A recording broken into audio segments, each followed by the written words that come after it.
दोस्तों आज के एपिसोड में अगेन एक हम स्मॉल कैप कंपनी के बारे में बात करने वाले हैं जिसमें स्पेशली जीएसटी रेट कट की वजह से ये कंपनी और ज्यादा इंटरेस्टिंग लग रही है and there are some growth triggers जिसकी वजह से नियर फ्यूचर नेक्स्ट 3 से 4 साल में इस कंपनी के रेवेन्यूज एंड प्रॉफिट्स में बढ़ावा देखने में मिल सकता है। ऑन टॉप ऑफ दैट पिछले 3 से 4 महीनों में इस कंपनी में प्रमोटर बाइंग भी हुई है। सो जानते हैं कौन सी ये कंपनी, कैसा वैल्यूएशन लग रहा है and what are the growth triggers. Without any further delay let's get started.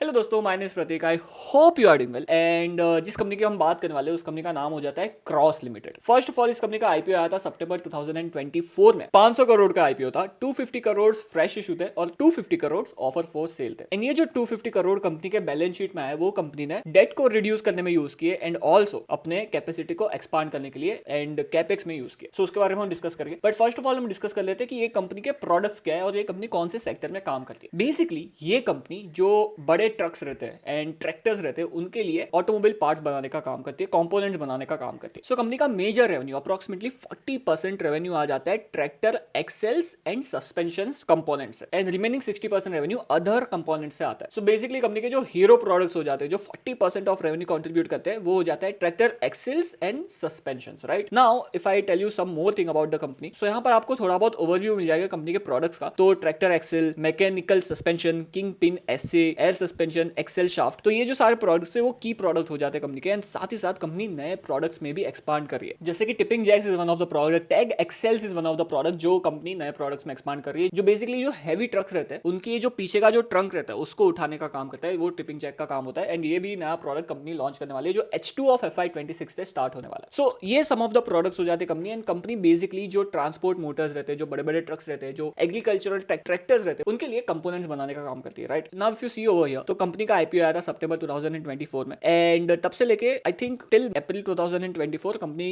के स्टॉक प्राइस में थोड़ी गिरावट देखने मिली। And from then onwards if you see in the promoter holding section, जो प्रमोटर होल्डिंग है वो कंपनी की बढ़ते जा रही है। 67.70% से कंपनी की प्रमोटर होल्डिंग अराउंड 68.23% हो गई। एंड ये सबसे बड़ा रीजन हो जाता है जिसकी वजह से I started gaining interest in this particular company. And then when I read about this company, so there are some growth triggers as well in this particular company. So if I discuss some of the growth triggers which the company has, so the first growth trigger is axle extrusion line, जो एक नया product हो जाता है company के लिए, जहां पर कंपनी की कैपेसिटी है 7500 प्लस यूनिट्स बनाने की पर मंथ। एंड यहाँ पर why this product is very useful, because it's a stronger and lighter beams and enables tag and dead axles as well and it can scale as well. And यहाँ पर management का कहना है कि ये एक नया एड्रेसेबल मार्केट कंपनी के लिए लेके आ सकता है। The first growth trigger. The second growth trigger is, so if you see over here the company's product, so जो कंपनी का मेन प्रोडक्ट है जो जाता है ट्रैक्टर एक्सेल्स। राइट सो यहाँ पर if you see this beam, this is the beam of pipe. So यहाँ पर आपको ये पाइप दिखाई दे रहा होगा एंड कंपनी ने इस पाइप को मैन्युफैक्चर करने के लिए बैकवर्ड इंटीग्रेशन किया, जिससे क्या होगा, जिससे कंपनी दूसरे वेंडर्स पे रिलाई नहीं होगी इस सीमलेस पाइप को लेने के लिए, खरीदने के लिए, एंड जिससे कंपनी के मार्जिन्स फर्दर एक्सपांड हो सकते हैं। द थर्ड ग्रोथ ट्रिगर जो मुझे इस कंपनी में देखने मिला वो हो जाता है न्यू प्रोडक्ट लॉन्चेस, जहां पर tipping jacks, torque rods, V stage bars and car carrier axles, ये कुछ नए प्रोडक्ट्स है जो एडजेसेंट मार्केट में कंपनी बेच सकती है एंड यहां से company hire margin revenue generate कर सकती है। एंड साथ ही कंपनी अपने कस्टमर्स को भी बढ़ा सकती है एंड कस्टमर के स्टिकीनेस को भी बढ़ा सकती है। कंपनी के मैनेजमेंट का एक्सपेक्टेशन है कि 300 से 400 tipping jacks as of now company sell कर सकती है एंड आगे ये क्वांटिटी और ज्यादा रैंप अप हो सकती है एज ऑफ नाउ जो कैपेसिटी है उससे। One more growth trigger about this company is the export expansion, जहां पर एज ऑफ नाउ अगर हम FY25 की बात करें तो कंपनी का टोटल रेवेन्यू में से 3.2 to 3.5% रेवेन्यू एक्सपोर्ट से आता है, जो कंपनी का गाइडेंस है FY26 में 5% तक लेके जाने का और FY27 में फर्दर एक्सपांड करने का। अगर एक्सपोर्ट का रेवेन्यू बढ़ता है तो यहाँ पर मार्जिन ज्यादा हो सकते हैं जिसकी वजह से इवेंचुअली कंपनी के मार्जिन एक्सपांड हो सकते हैं। एंड यहाँ पर कंपनी को एक ट्रैक्शन मिल रहा है यूरोपियन OEM मैन्युफैक्चरर से एंड लीक्स करके एक कंपनी है जिसके साथ कंपनी डायरेक्टली काम भी कर रही है। And the last growth trigger could be the improved asset utilisation, जहां पर जो कंपनी ने कैपेक्स किया है, जहां पर कंपनी के जो करंट प्लांट्स है, so over here if you can see that unit 1 जहां पर 2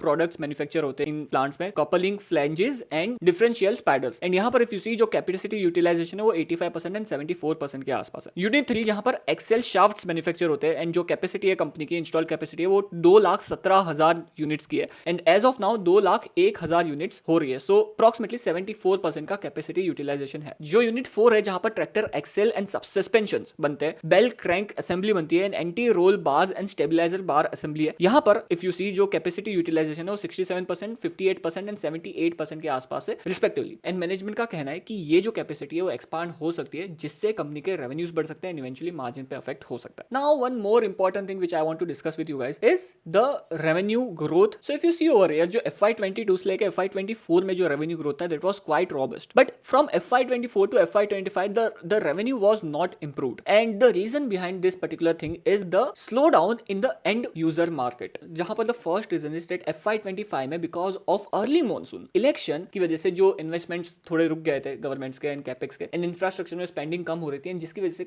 जो एंड यूजर इंडस्ट्री है वहां पर स्लो डाउन देखने मिला, जिसकी वजह से इवेंचुअली इस कंपनी के भी रेवेन्यू ग्रोथ में स्लो डाउन देखने मिला. बट कंपनी का कहना है that in Q4 of FY25 company को एक बाउंस बैक देखने मिला, जहां पर हाईली मंथली एक्सेल आउटपुट उनको दिखा 4200 यूनिट्स के साथ. साथ ही कंपनी की तरफ से थोड़ा गाइडेंस देने में गलती हो गया. कंपनी का कहना है कि जो कंपनी का एस्टिमेशन था सीमलेस पाइप्स के कैपेसिटी को और प्लांट को कमेंस करने का, उसमें कंपनी के कैलकुलेशन में थोड़ा गलती हो गया एंड बिकॉज ऑफ दैट उस प्लांट को कमेंस करने की डेडलाइन कंपनी ने मिस कर दी थी, जिससे कंपनी को मार्जिन बेनिफिट नहीं मिला जो मिलना चाहिए था. एंड इसके बारे में कंपनी का मैनेजमेंट काफी ऑनेस्ट था. एंड साथ ही साथ कंपनी के जो सारे प्रोडक्ट्स है उसमें स्टील बहुत ज्यादा यूज होता है और स्टील की वॉलिटिलिटी की वजह से भी कंपनी के रेवेन्यू में अफेक्ट हुआ है. बट कंपनी का कहना है going forward H2 of FY26 से ग्रोथ वापस आ सकती है. एंड यहाँ पर साथ ही कंपनी कह रही है कि कंपनी के जो नए प्रोडक्ट्स है वो भी कंपनी के रेवेन्यू में कंट्रीब्यूट करना स्टार्ट कर देंगे, जिससे प्रोडक्ट मिक्स चेंज हो जाएगा एंड जिससे कंपनी के मार्जिन भी एक्सपांड हो सकते हैं. So this is one thing. साथ ही this is my personal opinion दोस्तों, दैट जो GST रेट कट हुआ है उसकी वजह से जो ऑटोमोबाइल सेक्टर है उसको काफी हद तक बूम मिल सकता है, बिकॉज इन जनरल 10% से सारे ही ऑटोमोबाइल में जो रेट है वो कट हो चुका है, जिसकी वजह से एंड यूजर इंडस्ट्री में ग्रोथ देखने मिल सकता है एंड इवेंचुअली वो ग्रोथ इस कंपनी में भी देखने मिल सकता है. Also one more thing I wanted to discuss about the client concentration risk about this company. So company का जो 60% ऑफ रेवेन्यू है वो टॉप 5 क्लाइंट से आता है एंड 40% रेवेन्यू रिमेनिंग जो बाकी के क्लाइंट्स है उनसे आता है. सो क्लाइंट कॉन्सेंट्रेशन रिस्क हो जाता है इस कंपनी के साथ. एंड यहाँ पर आप देख सकते हो कंपनी के जो मेजर क्लाइंट्स है अशोक लेलैंड हो गया, टाटा मोटर्स हो गया एंड लीक्स करके कंपनी वो हो गया, wheels India limited is also one of the company. So company के पास क्लाइंट्स तो अच्छे अच्छे but clients concentration risk is there with this particular company. And साथ ही अगर हम वैल्यूएशन की बात करें तो फिलहाल कंपनी का स्टॉक पी हो जाता है 28 टाइम्स के आसपास, जो एक तरह से वैल्यूएशन कंफर्ट भी प्रोवाइड करता है. बिकॉज अगर आप अदर ऑटोमोबाइल OEM मैन्युफैक्चरर्स देखें एंड प्रिसीजन इंजीनियरिंग नेम्स देखें तो वहां पर जो पी रेशियो है 35-40 के आसपास ट्रेड करता है. सो एक तरह से पीई री रेटिंग भी हो सकता है. ऑन टॉप ऑफ दैट अगर ग्रोथ वापस आती है सो यहाँ पर एक अच्छा पॉजिटिव सरप्राइज इन्वेस्टर्स को मिल सकता है. एंड जो प्रमोटर बाएंगे वो भी एक तरह से ये सेम चीज कंफर्म कर रही है. But again this is my view and there are some risk as well. It is a very small cap company, तो वॉलिटिलिटी भी बहुत ज्यादा हो सकती है. So in my view the valuation comfort is also there. And the thing is that this is the research जो मैं आप सबके साथ शेयर कर रहा हूँ, जो मैंने की. And now I can be completely wrong in many cases. So इस केस में भी मैं रॉन्ग हो सकता हूँ and that is the reason why आपका जो इन्वेस्टमेंट थीसिस हो सकता है वो डिफरेंट हो सकता है इस कंपनी को लेके. सो आई जस्ट अर्ज यू कि आप खुद जाके इस कंपनी के ट्रांसक्रिप्ट पढ़ो, इस कंपनी के कॉन कॉल्स पढ़ो, इस कंपनी के PPTs पढ़ो एंड देन आप खुद का अपना इन्वेस्टमेंट थीसिस बनाओ and then only decide that आपको इस कंपनी के साथ क्या करना है. दिस इज माय व्यू जो मैंने आप सबके साथ शेयर किया एंड आई होप दैट आपको एक स्टार्टिंग पॉइंट मिला हो इस कंपनी को लेके. जो आपकी रिसर्च करने का जो प्रोसेस है उसको मैंने थोड़ा सिंप्लीफाई किया हो आप सबके लिए इस कंपनी को लेके. ऑन दैट नोट दोस्तों, thank you for watching this episode. कोई भी आपका जो क्वेश्चन हो ना नीचे कमेंट सेक्शन में पूछ लेना, मैं ट्राई करूंगा शॉर्ट्स के थ्रू आपके क्वेश्चन को आंसर करने का. And also let me know in the comment section below that आपके ध्यान में कोई अगर ऐसी इंटरेस्टिंग कंपनी हो जिसको मुझे स्टडी करना चाहिए एंड उसका एक क्विक रिव्यू आप सबके साथ लेके आना चाहिए, तो वो भी आप कमेंट सेक्शन में जरूर मेंशन कर देना. I will surely try to come up with the analysis video soon on that particular company as well. And for more such kind of videos subscribe to Prateek invest and मिलते हैं ऐसे ही किसी नए episode में. जय हिंद.